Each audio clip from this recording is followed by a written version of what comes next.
Good morning बच्चों। आज सामाजिक विज्ञान कक्षा 10 भाग 10 के अंतर्गत अध्याय 3 जल संसाधन लेकर आए हैं। इस अध्याय में हम लोग जल संसाधन किसे कहते हैं, इसके महत्व क्या हैं और जल संसाधन के एक तरह से कहा जाए प्रकार कितने हैं का अध्ययन करेंगे।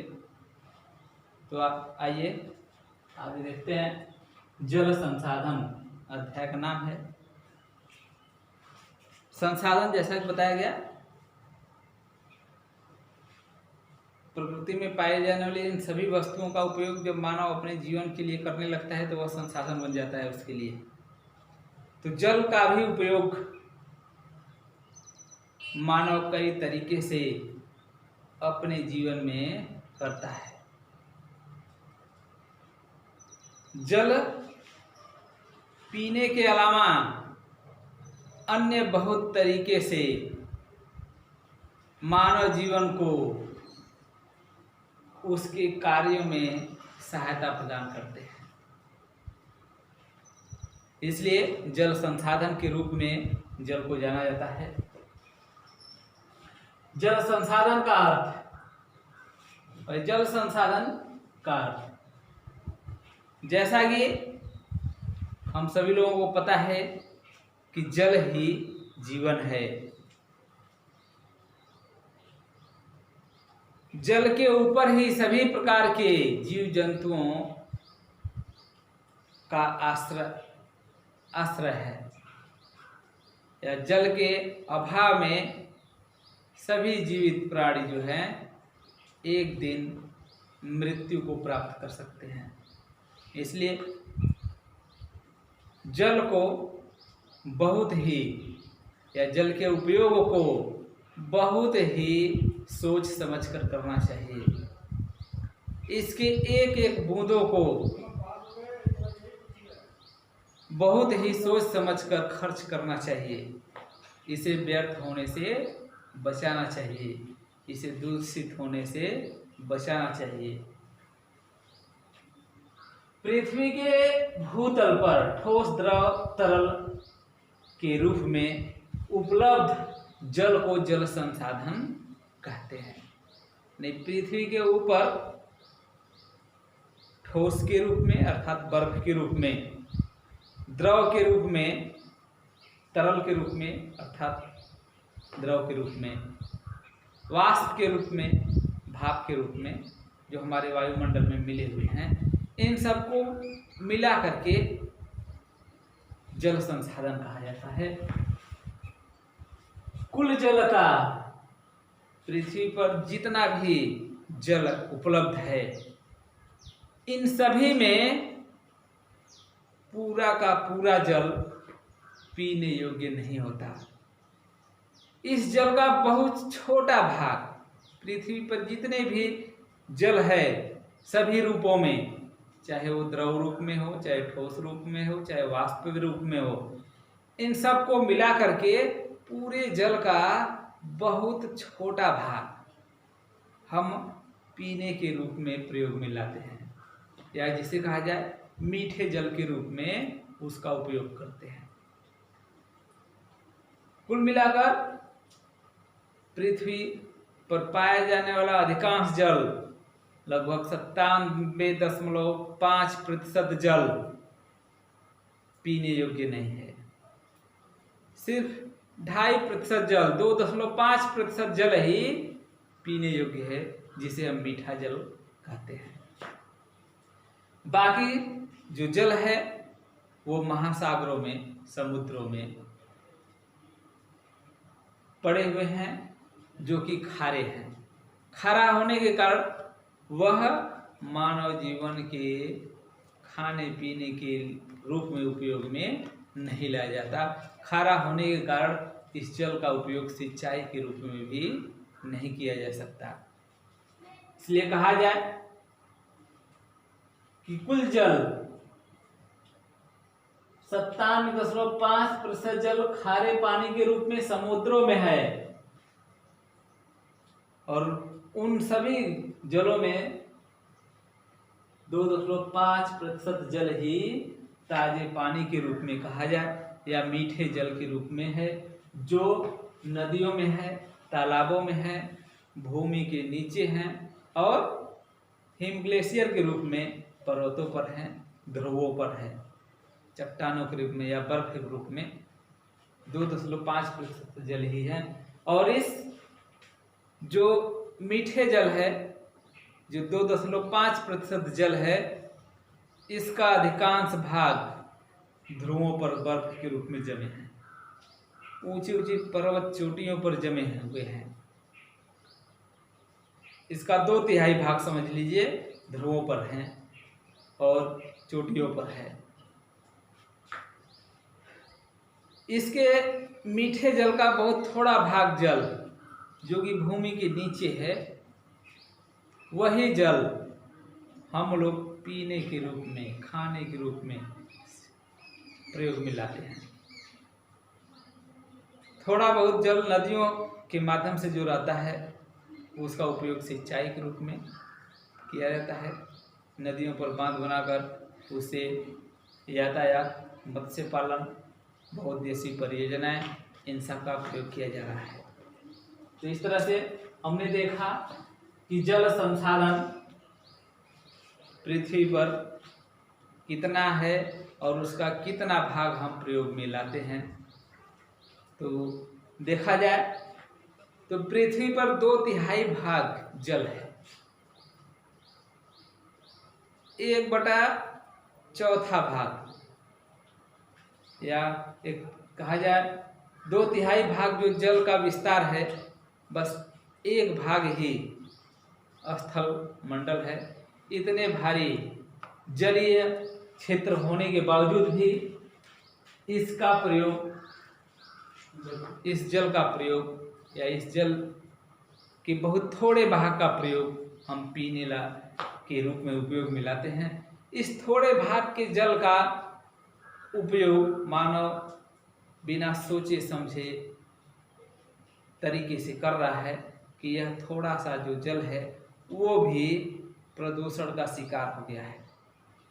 लगातार औद्योगिक जल को दोहन किया जा रहा है, कल कारखानों से निकले गंदे जल या कचरे को नदियों में छोड़ दिया जा रहा है, तालाबों में छोड़ दिया जा रहा है, जल जो है दूषित हो जा रहा है। अगर मानव इन सब बातों को ध्यान में नहीं दिया, जल प्रदूषण को नियंत्रित नहीं किया, तो आने वाले समय में जल के अभाव में जीवन जो है नष्ट हो जाएगा। इसलिए जल की एक एक बूंदों का प्रयोग बहुत ही सोच समझ कर करना चाहिए और जलीय स्रोतों को गंदा कभी न करें। अब आते हैं जल का महत्व। देखते हैं जल का महत्व। जैसा कि बताया गया, जल मानव जीवन के साथ साथ सभी जीवित प्राणियों के लिए अमृत के समान है। जल ही जीवन है कहा जाता है, अर्थात जल के अभाव में जीवन संभव नहीं है। पीने के अलावा मानव जल का उपयोग कई रूपों में करता है, जैसे सिंचाई के रूप में, खाना पीना बनाने के लिए, उद्योग धंधों में जल का प्रयोग किया जाता है, पशुओं को नहलाने के लिए किया जाता है, रोजमर्रा के जीवन में जल का उपयोग किया जाता है। इसलिए जल का जो महत्व है वो मानव जीवन में बहुत ही लाभकारी सिद्ध होता है। तो जल के अभाव में मानव जीवन की कल्पना नहीं की जा सकती। इसके अलावा किसी भी प्रकार की जीवन की कल्पना नहीं की जा सकती। पृथ्वी पर समस्त प्रकार के वनस्पतियों की भी कल्पना नहीं की जा सकती, या जल के अभाव में सभी प्रकार की वनस्पतियां नष्ट हो जाएंगे। अब आते हैं भारत के जल संसाधन, यानी भारत में जल संसाधन। तो भारत में विश्व के कुल जल संसाधन का 4% भाग पाया जाता है या उपलब्ध है, यानी पूरी दुनिया में जितना जल संसाधन है उसका 4% भाग भारत के पास उपलब्ध है। यहाँ वर्षा से प्रतिवर्ष, भारत में वर्षा से प्रतिवर्ष 4000 वर्ग किलोमीटर या घन किलोमीटर कहा जाए, 4000 घन किलोमीटर वर्षा जल की प्राप्ति होती है, जिसमें से 1/3 भाग वाष्पीकृत हो जाता है। वर्षा से भारत को 4000 घन किलोमीटर प्रतिवर्ष जल प्राप्त होता है, लेकिन इस जल का 1/3 भाग वाष्पीकृत हो जाती है या वाष्पीकृत हो जाती है, यानी पुनः वायुमंडल में वापस चली जाती है। और इसका 45% भाग जल जो है नदियों में, तालाबों में, झीलों में बहकर इकट्ठा हो जाता है, जिसे धरातली जल या सतही जल कहा जाता है। और वहीं से कुछ भाग अर्थात वर्षा जल का 22% भाग जल जो है धरातल में प्रवेश कर जाता है, यानी जब वर्षा होता है तो रिस रिस करके नदियों के माध्यम से, तालाबों के माध्यम से, झीलों के माध्यम से और अन्य तरीके से धीरे धीरे रिस रिस करके वर्षा का जो जल है उसका 22% भाग नीचे जाकर संचित होता रहता है, जिसे अधोभौमिक जल या भूमिगत जल के नाम से जाना जाता है। इसी जल का उपयोग अधिकांशतः हम लोग पीने के रूप में करते हैं, सिंचाई के रूप में यही जल 90% यही जल का प्रयोग जो है किया जाता है सिंचाई के रूप में। इसी भूमिगत जल का ही उपयोग किया जाता है।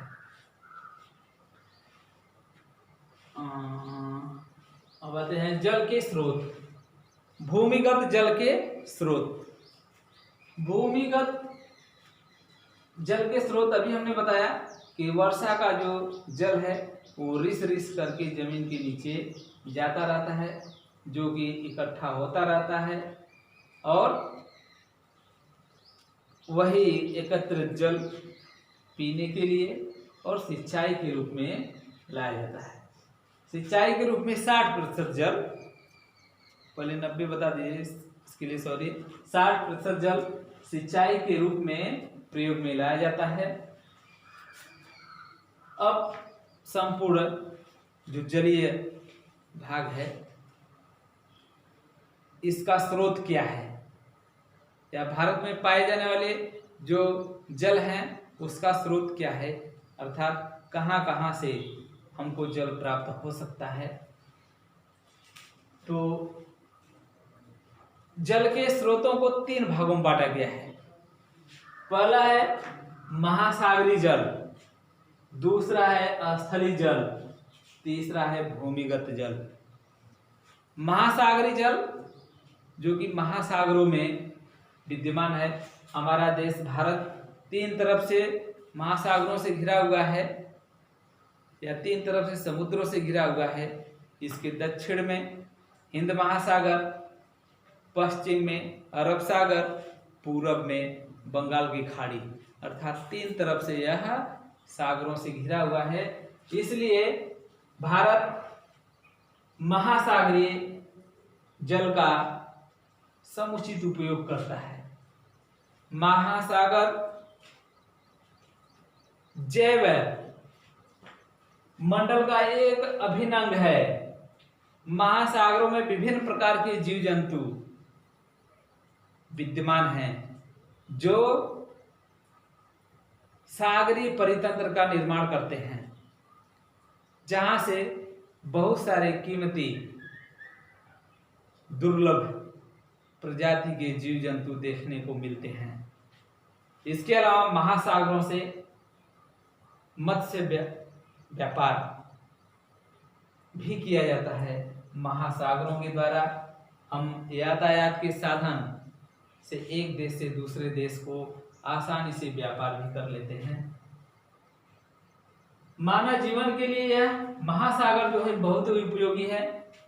यह पीने योग्य तो नहीं है, महासागरीय जल पीने योग्य नहीं है, फिर भी मछली पालन, नौकायन, जल मार्ग आदि में बहुत ही लाभदायक होता है।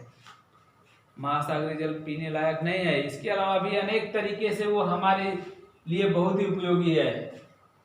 महासागरों से हमें झींगा, मूंगा, घड़ियाल आदि जीव पाए जाते हैं। इसके अलावा खाद्य नमक भी महासागरों से ही प्राप्त किया जाता है। इसलिए महासागरीय जल हमारे लिए बहुत ही उपयोगी है। महासागर हमारे लिए यातायात के साधन विकसित करते हैं, हमें आसानी से समुद्री मार्ग उपलब्ध कराते हैं, जिससे हम दूर देशों के साथ व्यापार स्थापित करते हैं। अब आता है स्थलीय जल। स्थलीय जल यानी धरातल पर पाए जाने वाले जल को स्थलीय जल कहा जाता है। और धरातल पर जो जल है वो 3 रूपों में हमको पाए जाते हैं। पहला है वर्षा का जल, दूसरा है नदी का जल, तीसरा है जलाशयों, तालाबों एवं झीलों का जल। तो वर्षा का जल यानी वर्षा जल दक्षिण भारत की अधिकांश जो नदियां हैं वो वर्षा पर ही आश्रित हैं। उन नदियों में अधिकांश जल जो है वर्षा से ही आती है। बरसात जब शुरू होता है, बरसात का महीना जब आता है, तो ये नदियां उफान पर होती हैं, भरी हुई बहती हैं और बाढ़ ला देती हैं। तो इस तरह से वर्षा जल से दक्षिण भारत की नदियां प्रवाहमान होती हैं, जबकि उत्तर भारत की नदियां सदावाहिनी होती हैं। इसका कारण है कि उत्तर के हिमालय पर्वत से जो हिम ग्लेशियर है पिघल करके नदी में आती हैं। इसके अलावा बरसात के जल के साथ मिलकर ये नदियां बहुत तीव्र गति से बहती हैं, जो उत्तर भारत में बाढ़ के कारण बनते हैं। अब नदी जल, नदी पर बांध बनाकर उसके जल का विभिन्न रूपों में प्रयोग में लाया जाता है। नदी के जल को विभिन्न तरीके से उपयोग में लाया जाता है। नदी के जल को रोक करके, बांध करके विशाल जलाशय का निर्माण कर लिया जाता है, जहां पर मछली पालन, नौकायन और बहुउद्देशीय परियोजनाओं हेतु विद्युत का निर्माण किया जाता है। तो इस तरह से बांध के निर्माण से पर्यटन का विकास होता है, मछली पालन होता है, जल विद्युत का निर्माण होता है, जिससे भारी मात्रा में उद्योग धंधे स्थापित करने में सहायक होते हैं। अब जलाशयों, तालाबों एवं झीलों का जल। वर्षा जल को जलाशयों में इकट्ठा कर लिया जाता है, तालाबों में इकट्ठा कर लिया जाता है, झीलों में इकट्ठा कर लिया जाता है, जिससे उसका उपयोग हम अपने तरीके से बरसात का समय बीत जाने के बाद भी प्रयोग में लाते रहते हैं। जैसे दक्षिण भारत के तालाब जो हैं 90% सिंचाई के रूप में योगदान देते चले आए हैं। तो इस तरह से जलाशयों, झीलों, तालाबों के द्वारा सिंचाई कार्य प्रभावित या एक तरह से कहा जाए सिंचाई कार्य काफी अच्छा होता है, जिससे फसलों का उत्पादन बढ़ जाता है। अब तीसरा है भूमिगत जल। जल के स्रोत में तीसरा स्रोत है भूमिगत जल। वर्षा जल का कुछ भाग, जैसा कि हमने बताया, बरसात जो होता है उसका कुछ भाग रिस रिस करके मिट्टी के नीचे जमा होता रहता है या भूमि के नीचे इकट्ठा होता रहता है। उसी जल को हम भूमिगत जल या अधोभौमिक जल कहते हैं। इसी जल का उपयोग मानव पीने के लिए सबसे अधिक मात्रा में करता है। भूमिगत जल को पीने के रूप में किया जाता है, इसका उपयोग पीने के रूप में किया जाता है। इसके अलावा इसके जल का 60% भाग अर्थात भूमिगत जल का 60% भाग सिंचाई के रूप में किया जाता है। साथ ही यह अनेक प्रकार के उद्योग धंधों के लिए भी काफ़ी उपयोगी सिद्ध होता है, क्योंकि किसी भी क्षेत्र में उद्योग धंधे अगर लगाए जाएंगे तो वहाँ पीने के लिए तथा उद्योग धंधों में उसका उपयोग करने के लिए भूमि से ही जल को दोहा जाता है या उसको निकाला जाता है। तो इस तरह से हम लोगों ने देखा कि जल संसाधन हमारे लिए कितने महत्वपूर्ण हैं, कितने लाभदायक हैं। अब अगले भाग में अगले वीडियो के साथ फिर उपस्थित होंगे। तब तक के लिए धन्यवाद।